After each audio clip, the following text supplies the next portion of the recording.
Ladies and gentlemen, thank you for tuning in to another episode of the 757 Renaissance Man podcast. I have to give you a warning up front. This is about to turn into a very Blerdtastic episode. It's about to go down here real fast.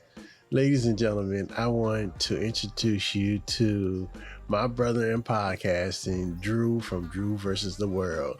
How you doing, sir? I'm good, man. Good to be on the 757 Renaissance Man podcast. Appreciate you having me. Yeah, man. Yeah.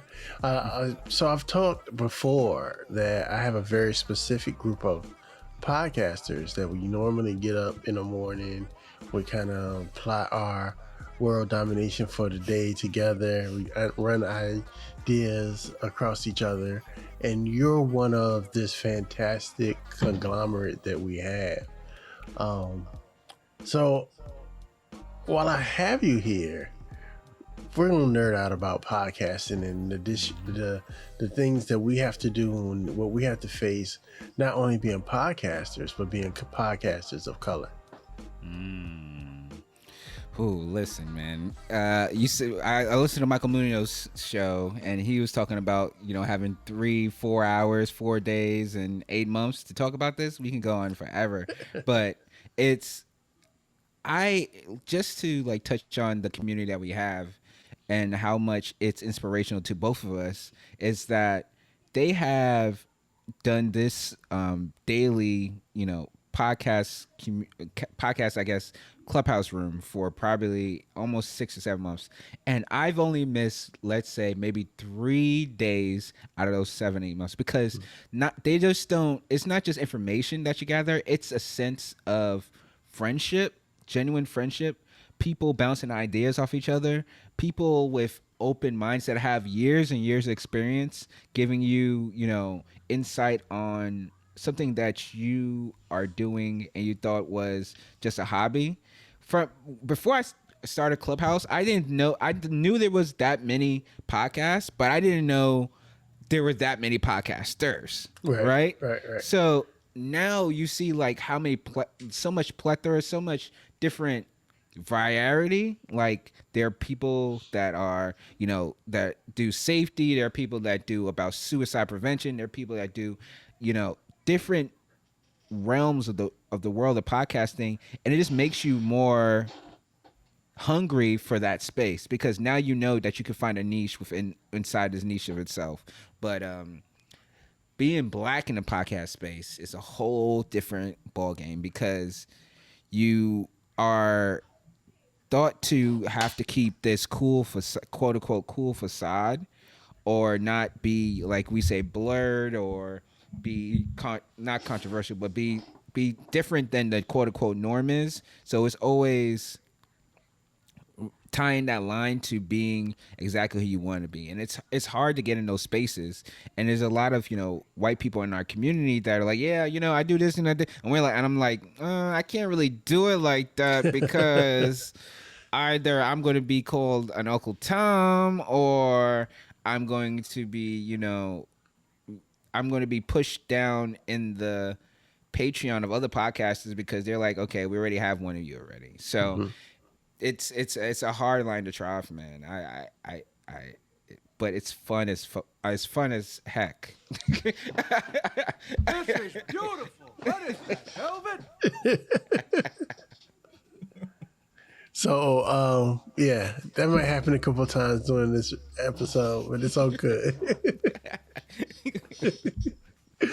But so yeah, man, I think it was interesting, like you were saying before, that this particular Clubhouse room, I knew of people who podcasted, but I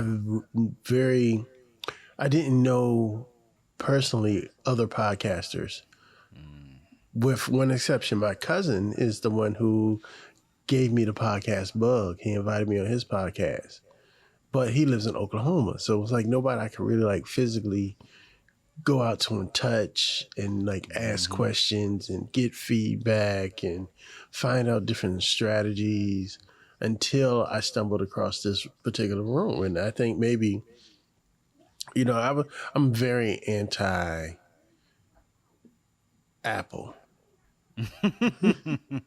Oh no. we're gonna butt heads in here. I got everything Apple. I got Apple TV. I got an Apple. I'm talking on a Mac right now. I got iPhones. I've had the first iPhone and the first iPod. Yeah, iPod that ever came out. Yeah, they lost me with the iPod. After the iPods, that's when they lost me. But I'm team Android, team Windows all day long. And but it took me, because of that, I almost missed out on Clubhouse.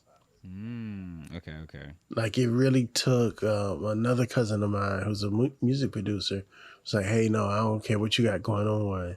You got to do what you got to do to get in on this, especially being a creative and being able to talk to other people and kind of figure out a plan. You need to kind of it's where you can find your tribe, really. 100%. And it was interesting because there's like bigger clubs that relate to podcasting on Clubhouse, right? And we both know who they are. We don't have to say their names.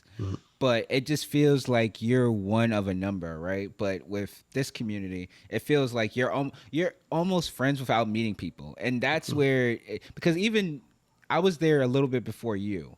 And even when you came in, you had, questions. They answer your questions, but now you become an intricate part. They're like, "Hey, where's Sean with the stings? Where's Sean with the noises?" Like, "Oh, this would be a good question for Sean." And then there are people that actually, sharing your good graces, and then people reach out to you probably and like, "Hey, can I be on your podcast?" Or, "Hey, what's your story?" Because you just don't have this Renaissance Man podcast. You have the LVAD Talk podcast, and there's a community now where you can share and just be genuinely yourself, ask questions and know you're going to get answers instead of ask a question and then they're like, "Hey, can you go back to back to the audience?" All right. They don't even give or hit you with hold on, let's schedule a meeting, and then they hit you up for $2.99.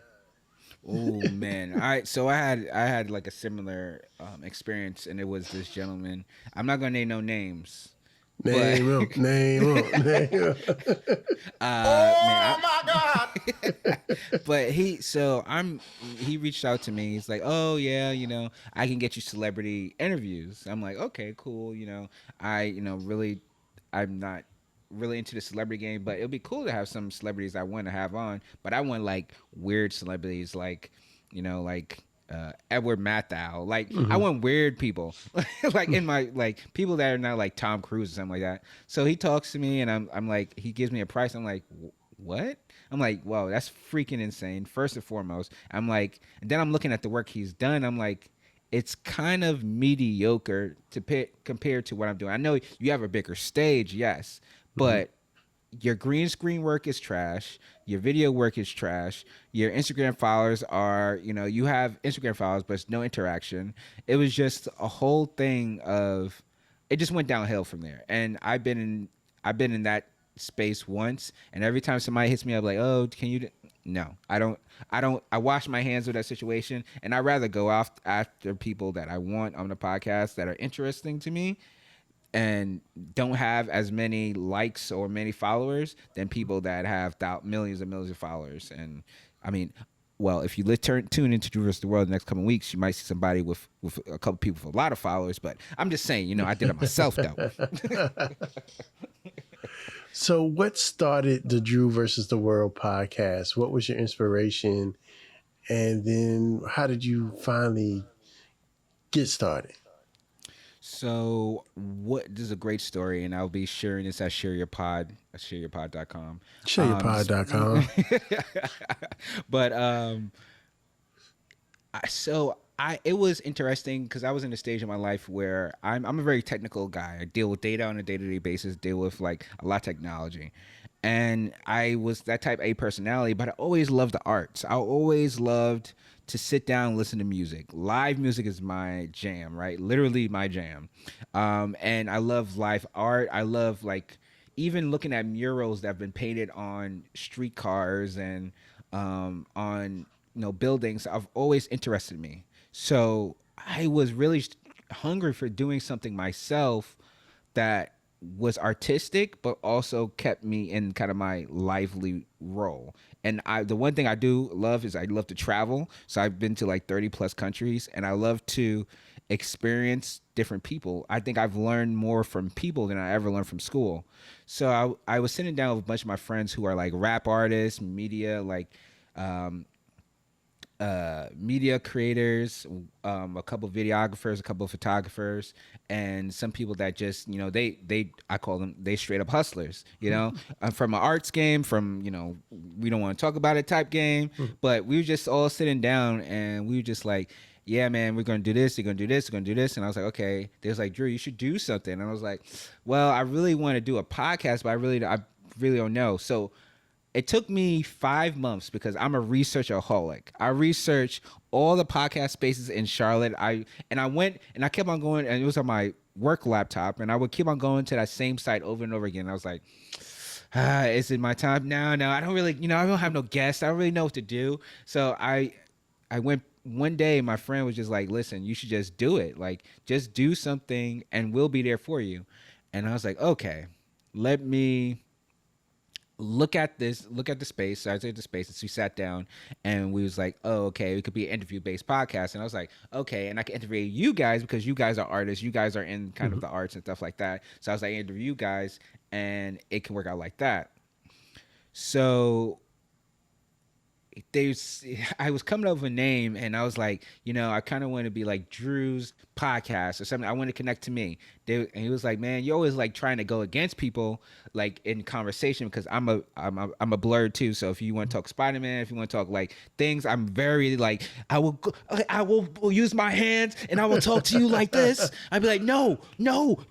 So they was like, man, it has to be something where you're going against people. And I was like, Drew versus the world. Let's just do that, because one of my favorite movies of all time, well, not my all time, but my top favorite movies is Scott Pilgrim versus the World. Okay. And I was like, it was like, yeah, just do Drew versus the world. I was like, you know what? Perfect. So my first episode was with Randall Red, a good friend of mine, and it was trash. Like the audio was trash. We was just talking. We was really talking like how we would talk if we was drunk or high. Like not even gonna hold you. Like if we were just talking, there was no structure to it. It was just kind of like conversational and things like that.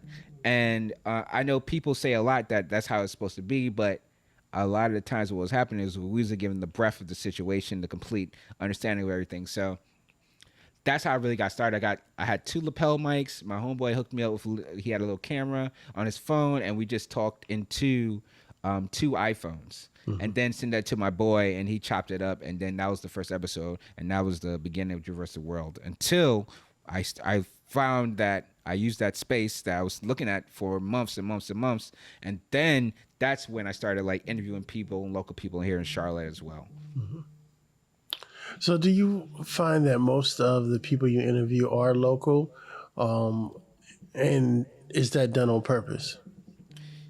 Oh, hold on one second. I'm sorry. My fiance is calling me. Hopefully everything's okay.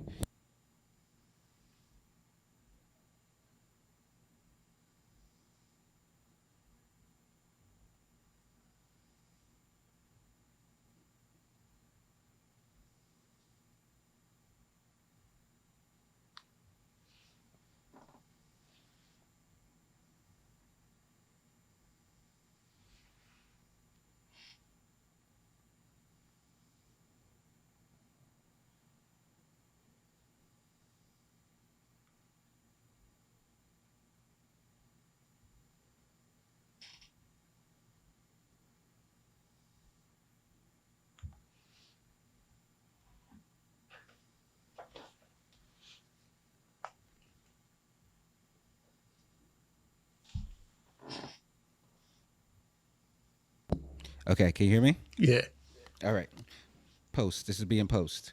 Um, so to answer your question, yes, they were local. So I was doing it at a place called Huga. I think it's Hyga, Hygge. And it was a local podcast studio here in Charlotte. It was at a co-working space. And the idea was just to have people come into the studio and then we just chop it up and things like that. But what happened, and I think was the best thing for my podcast was COVID. When COVID hit, that person to person connection was out the window. So what I had to do was pivot. So I was like, oh man, how can I start actually connecting with people without having to go in person? So I started out thinking about Zoom. And then I don't know what happened, but this commercial or this ad for Squadcast came up. And I was like, okay, Squadcast. Everybody's talking that Zoom is not the way to go. So I was like, let me try Squadcast out. And that's when everything took off because once I was able to do a great audio, it wasn't video, it was just great audio through my computer. Now I have the world at my fingertips, and this is what pushed the Drew versus World agenda. I was able to talk to people from England, Scotland, Australia, from New Zealand, from Africa, like all these different, almost all the continents, just because COVID hit and I had to pivot and talk to other people and figure out how to do everything virtually. So, yeah. So to answer your question, it was began as just in person, and now it's actually anybody who has a story, anybody who's a world changer, anybody who thinks they're a world changer, anybody who wants to become a world changer. That's my whole thing. I'm here to take people's story and feed it to people who want to grow and become a better version of themselves. So if it has to be somebody from Australia, it could be somebody from Australia. But as long as the message is clear and through, I want to take it there. But I do want to focus more on my area here in Charlotte because I feel like there's so many dope stories, and they're not being told the way they should be told. So, yeah. I think that's interesting where I'm trying to do the opposite of what you just did. My podcast was born out of creative frustration during COVID. So now I'm used to just only doing virtual interviews, and now we're trying to shift into the in-person interview. So, since you've been in that space before what's your advice? Oh man, my advice is don't let okay. Oh my God! Don't let people mess with your time. So you're going to have spaces for a limited amount of time. I don't know. You said that you may be using a spaces that your friend holds or something like that, but you have your limited amount of time. Where I was at was you get a time slot. You get an hour time slot and you pay for the hour time slot. And people would just show up 30 minutes late, 15 minutes late, things like that. And it happened to me maybe 4 or 5 times before I'm like, hey, if you're here more than 10 minutes late, I'm canceling this interview and I don't care. Like it became, and I'm big on time value. Like you valuing my time, I will value your time if you value my time. And that's why I try to move like recently I've been trying to move podcasts around because I'm like I can't give you all of me at that time, so I'd rather not do it now and give you all of me at another time. But when people devalued my time, that was the most important thing for me. But also, you already have good equipment. You already have good cameras. I heard you talking to the tech guy. You're going to have 3 or 4 cameras. I think you're going to go with Canons and things like that. Like, you have the whole setup and the know-how, so that's a good part. But the intangibles is the time management, the looking people in the eye, like, and I like to get in people's soul. That's always been my thing. Look in your eye. I want to get in your soul. I want people to start crying. But I want you to cry. I want you to look like, because when you're talking to somebody, definitely in a podcast, they get very like some people get very hush mouth because they don't want to talk to you as in depth. So you got to pull it out. Definitely when you're in person. So just yeah, I think those are kind of my things. Don't let them waste your time, and really look them in the eye. Really get look at body movement, look at posture, look at things like people like tensed up, like people tensed up and they're just making conversation. Watch their shoulders relax and then going for the kill.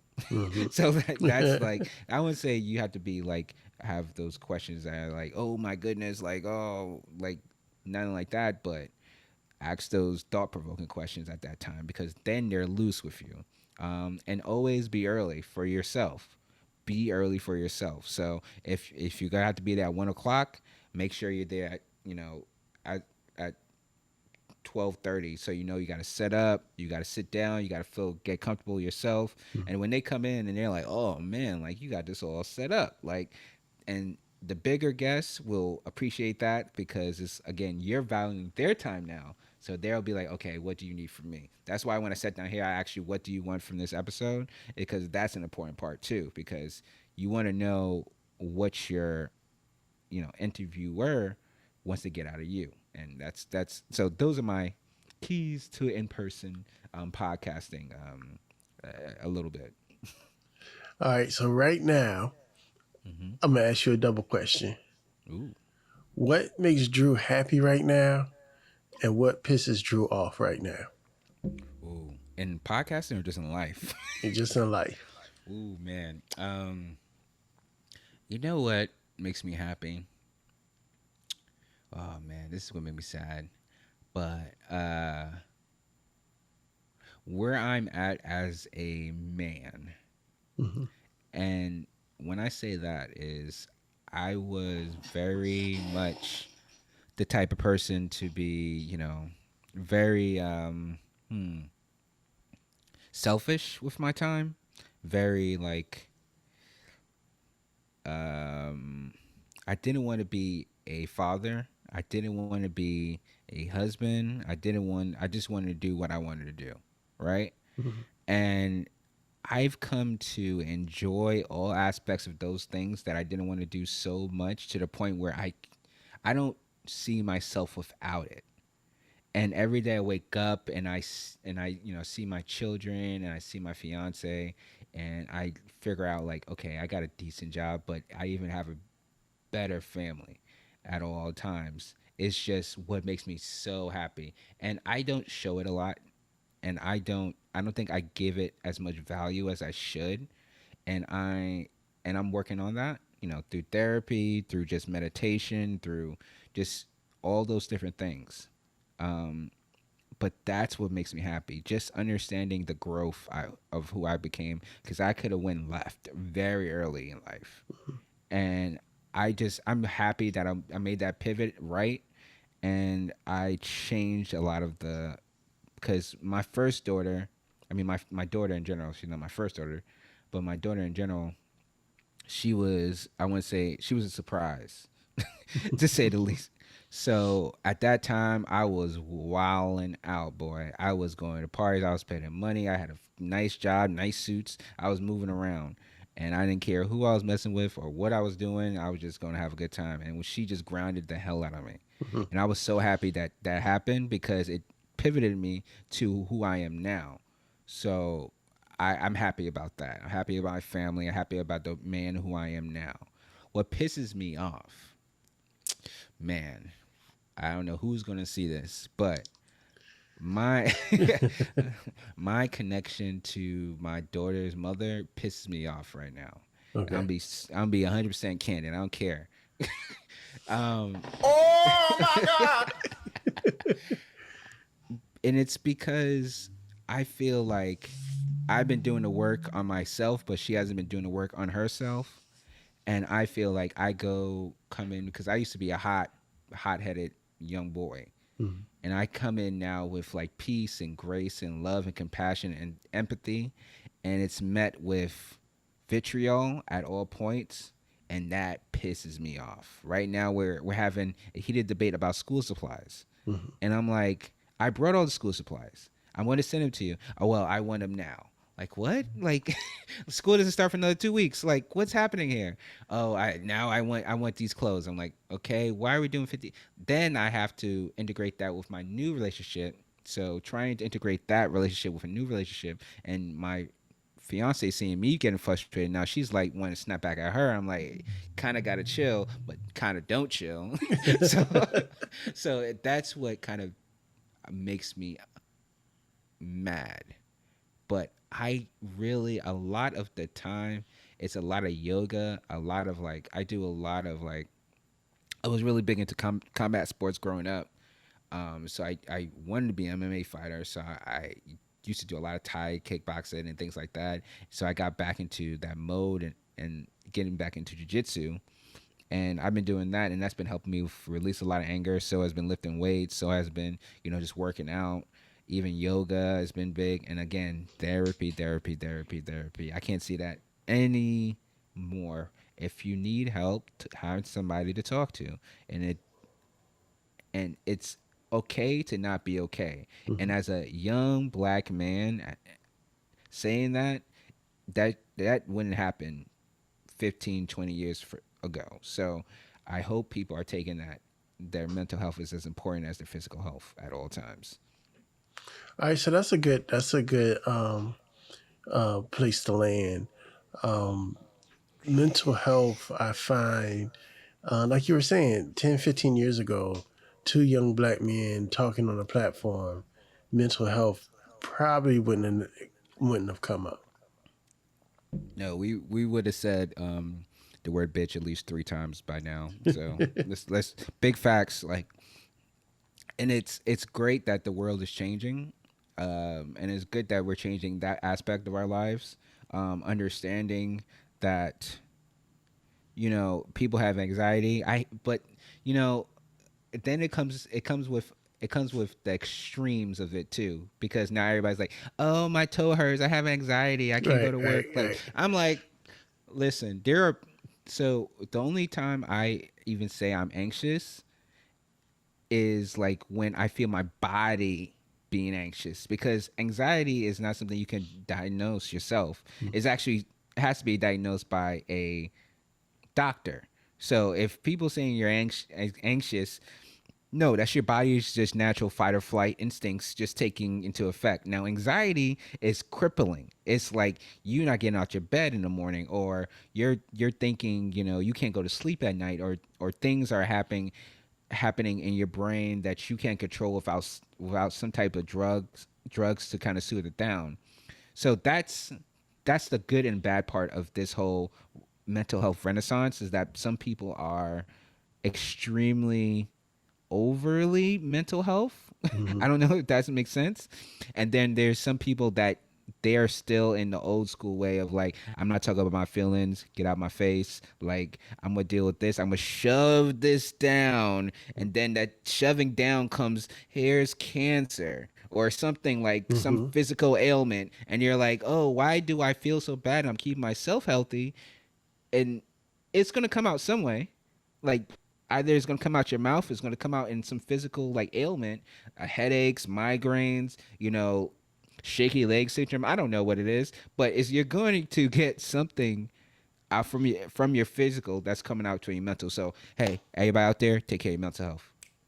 So, all right, keeping on that, and being that, I'm going to poke the bear anytime I get a chance to poke the bear. And normally, since, two brothers of color get on a conversation that normally turns to race, guess we have to deal with it, and that's when people say privilege and white privilege. I want them to understand that it's more than just, the water fountains, or the old school classic civil rights struggles. It's something as simple as two brothers going to therapy.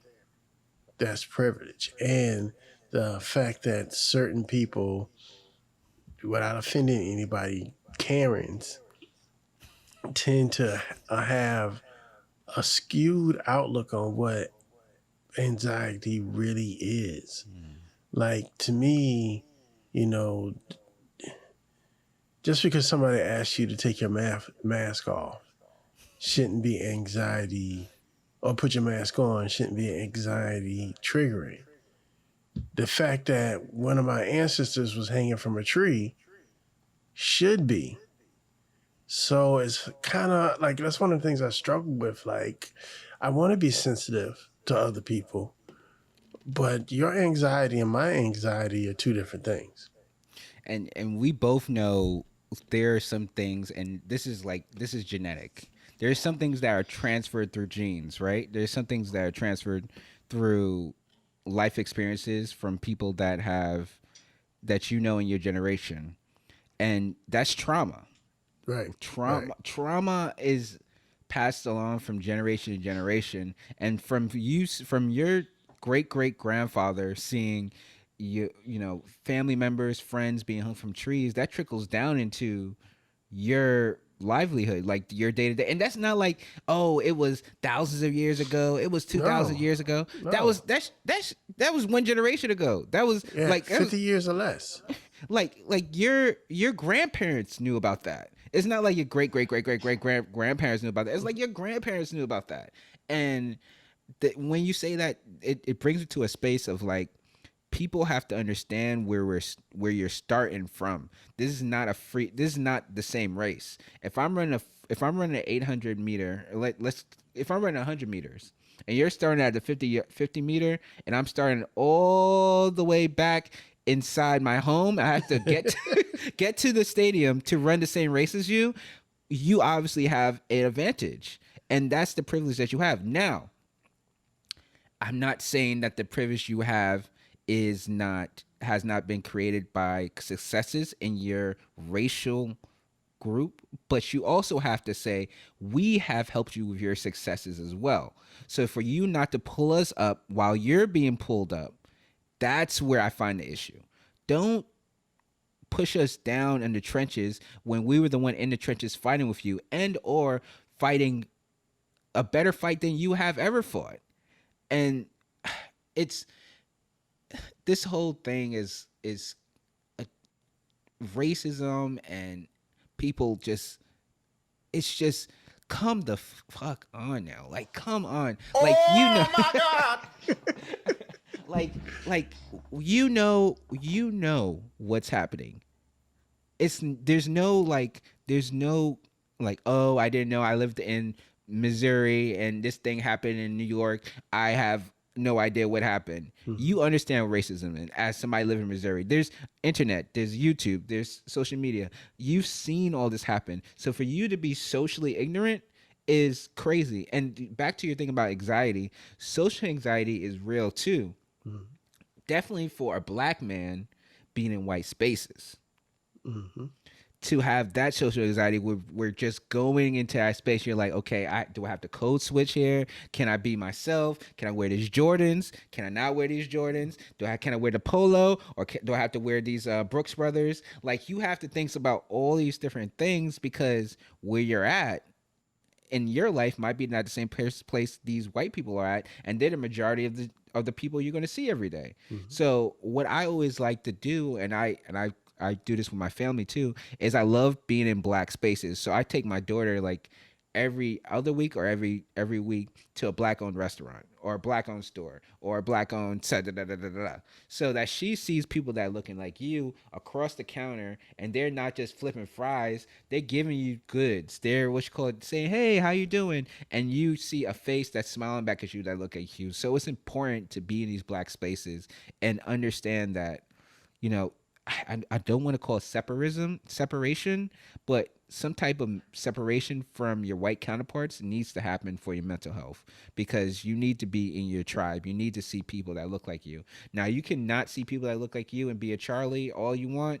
but it's not going to be beneficial to your health. Like, even the people that grew up with white friends, you always have, they're always a little different. I don't know if you've ever seen them. They're like, oh, I have no black friends. They're always a little different, because they're like, I'm in this space, but they heard the N-word a couple of times, and they was like, should I fight you, or do I let this ride? So it's like, you have to kind of come back to the people that you care about. I'm not saying don't connect with other people outside your race, because I feel like that's the important thing about traveling, is that you see other people that's outside your race. You have experiences, but always come back and know who you are, because it's highly important for your mental health as well. So I don't know if I went on a tangent there, But that's my spiel for today. I figured I can get one out of it. I had to poke the bear. Man, I could go all day in that. That's a topic that, and I went to HBCU, so I never got. Oh yeah, you can play the music. Go ahead.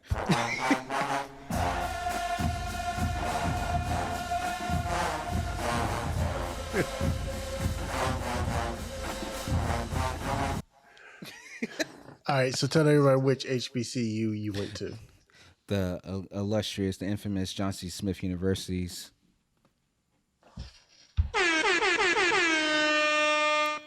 There we go. And of course, I represent the wonderful Norfolk State University. Behold the green and gold. There you go.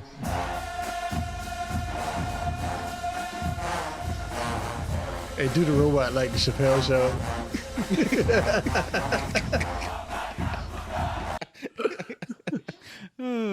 All right, so all right, because we're already going over time a little bit. But tell me your experience going to your HBCU.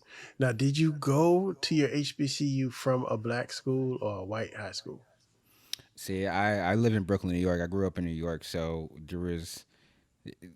I got experiences with white people a lot, but my school was primarily out of Puerto Rican. Well, I would say Spanish because it was Puerto Rican, Ecuadorian, Honduran, like all those different types of cultures. Then there was a couple of white kids sprinkled in the middle, like a little salt and a big thing of pepper. And then there was a majority of black kids. Well, majority were Caribbean Americans. So it was a lot of like island culture people that I went. So it wasn't too big of a transition. But I knew because I got accepted to all the colleges, which were called SUNY, which is City Universities of New York, and then CUNY. No, yeah, City University is CUNY. Then SUNY is State University of New York. So all the ones I applied for, I got accepted to. But my uncle and my aunt went to Smith when they were in college. So they was like, hey, just apply. And, I had a horrible GPA, but I had an amazing SAT score. So they was like, just apply, and I was like, oh, whatever. And I did a thing they called it, it's like basically you go on campus and you stay there like a week and a half. And then you're just like it's like kind of like a new student orientation, but for students that haven't got there yet. And I was like, damn, I kind of like this here. It was in Charlotte, and it was like away from my family, and it was also like, the honeys, man, the honeys. But and it was just, I can be my authentic self here. I can be a nerd. I can be, a tech guy. I can be the jock because I was running track at the time. I could be the track star. I can be all these different facets and keep my blackness at the same time. So I was like, you know what? I really, really love it. And it was a great experience having teachers that look like you, having, peers that look like you, having people that, and even the city, it was like, men that look like you driving up in Ferraris or Porsches and things like that. You're like, okay, I can do this. Or even I did a bunch of internships. And even in my internships, it was like, oh, okay, this guy looks like me, and he's like a director of whatever. And our big thing here is Bank of America and Wells Fargo. So even in those communities, it's like you have people that are in the call center, and then you have the people that are in I would say the corporate side of those banks. And seeing those people that like me in those banks was beneficial as well. So it was just a great transition. The first week I got into into Smith, I'm the first kid in my direct family to go to college. So my mother's children, and I was in this thing called HBCU Up. And I came there. I was like, "Listen, I don't got no money. I need some money. So how can I get some money?" Like, I sat down. Sat down. It was like this hall, and they was talking about like, "Oh yeah, welcome." I was like, "Listen, I got no money. I don't know how I'm gonna go to college. I need you to figure out how I'm gonna get money." And this lady, I would remember her to this day. Her name's Miss McCrae. She sits me down. She's like, "Okay, the only way you're gonna get money is either you make the money or you find a way how to make the money." And I was like, "Okay. Just let me know how I can make it." And from then we had a relationship. She would just send me scholarship stuff, like, okay, fill this out, write essays, everything like that. It was almost like a family atmosphere, and you probably got that same experience. It was not like you're just a number. You're just not 1, 1, 2, 3, 4. When you go into that, the sign up for new classes, like, hey, how you doing? Yeah, everything good. Yeah, all right. Okay. Yeah. How your mother? Yeah, everything good? Okay, cool. Yeah, let me take this. You ain't supposed to write on this like this. You ain't supposed to write on this like this. Okay, I'm gonna take it on here, but here's a pen. Go right here. Next. Okay, just stay right here. I'm gonna take you when you finish that. Okay. It's just like you have a lot of aunties and uncles and family members in there that you just you got their freshman year and you just acquired them because it was so ingrained that they want to see you grow as well. They want to see you do well as well because it was a good. It looks good on them as well as to have somebody that comes out as a black man to positive. It looked good all around. So that was my experience at Smith, and I also joined the best fraternity in the world, Phi Beta Sigma Fraternity Incorporated. Blue Phi. But other than that, it was just after that it was just wild. But my schooling education was amazing. I want my children to go to HBCUs. That experience was, I think, monumentous, definitely for somebody who didn't want to go to college in the first place. Yeah, man. All right, so we're gonna definitely have a part 2, and there we go. I got a feeling that we're gonna probably try to do a live or something together very, very, very soon. Hey. Hint, hint, hint, hint. So the way that I end all of my episodes, if a young Drew came up to you and asked you for life experience, what would you tell him?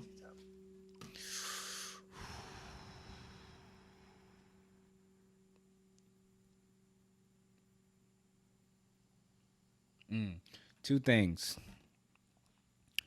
Put money into cloud computing. That's my first thing. And then secondly, always be yourself. Because when you get older, that's all you're going to have. That's going to be the most important thing to you, is to be yourself. All this facade you're doing, the jewelry, the Jordans, the jerseys are going to fade. This style is going to fade. Prada is going to hate you as a person. But at the end of the day, you're going to have yourself. So be true to yourself, and people are going to love you. Awesome. How can people catch Drew from Drew versus the World podcast? All right, you can, first and foremost, I'm not going to leave this out without saying thank you, Sean, for finally having me on the 757 Renaissance Man, and I will definitely have you on Drew vs. the World, and we're going to make it eventually when I get my schedule together. But the way you can listen to Drew vs. the World is on anything smoking of podcasts, so Spotify, Pandora, Audible, Apple Podcasts, anything. Or you can go to drewversustheworld.com. You can follow me at Drew vs. the World Podcast on Instagram, Drew vs. the World Podcast on Facebook, and also Drew vs. the World on Twitter. And just listen in, comment, let me know what you think of the show. If you want to come on, reach out to me.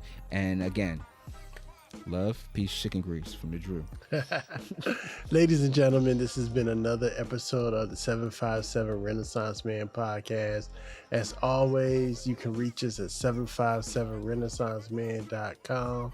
You can listen, hear, leave us voicemails, leave us messages, all the things. I want to thank you again, Drew, for taking your time out your day, gracing us with your presence. I have a feeling you're going to be back. Ladies and gentlemen, I'm Sean, that's Drew, and we out.